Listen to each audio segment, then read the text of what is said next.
প্রতিদিনই আসি, তো আমাদের পাড়ায় এমন জায়গায় এসেছি আজকে ব্লগটা না করে পাচ্ছি না, আমি করিও না আমিও। তো আজকে এমন কাউকে একটা দেখাবো, একটা নিজেকে দেখাবো। তো খুব সুন্দর লাগছে মাকে, একটু দেখাবো। তো দেখো মাকে খুব সুন্দর লাগছে। এখানে আমাদের ঠাম্মাদের বাড়ি আজকে পুজোটা বছর বছরই হয়ে আসে, মা এখানে আছে। এটা মন্দির খুব সুন্দর সাজছে, গোপাল মা শ্যামা মা, বাবা মহাদেব। তো এখানে যে ঠাম্মা পুজোটা, যে ঠাম্মার বাড়ি পুজোটা হচ্ছে, সেই ঠাম্মা জটা আছে বড়, সেই ঠাম্মা পরেও সেই ঠাম্মা ঘর হবে। এখানে নাম বলছে বলে কিছু ঘরে আছে না, ভালো বোঝা থেকে জানি না। তো দেখাবো। আর মাকে খুব সুন্দর লাগছে, দেখতে পেয়েছো মাকে খুব সুন্দর লাগছে, অনেক সুন্দরভাবে সাজানো হয়েছে। চলো দেখাই বাইরেটা একটু।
কি মনে হলো মায়ের দৃশ্যটা তোমাদের কাছে দেখানোর জন্য ব্লগটা করলাম। খুব ভালো লাগছে, মায়ের খুব সুন্দর লাগছে। তোমরা আরেকবার ভালো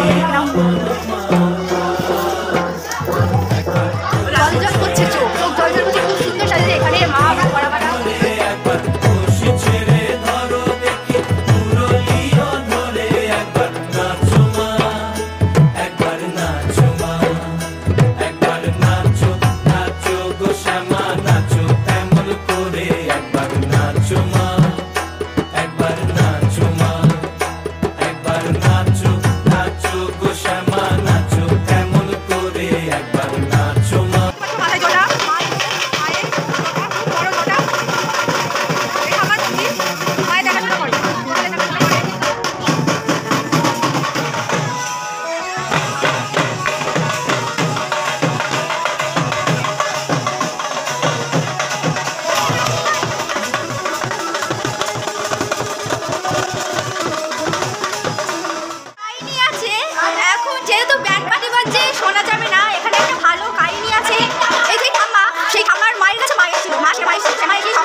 ঠাম্মার দেখলে, সেই ঠাম্মাকে দেখলে ঠাম্মার মাথায় অনেক জটা।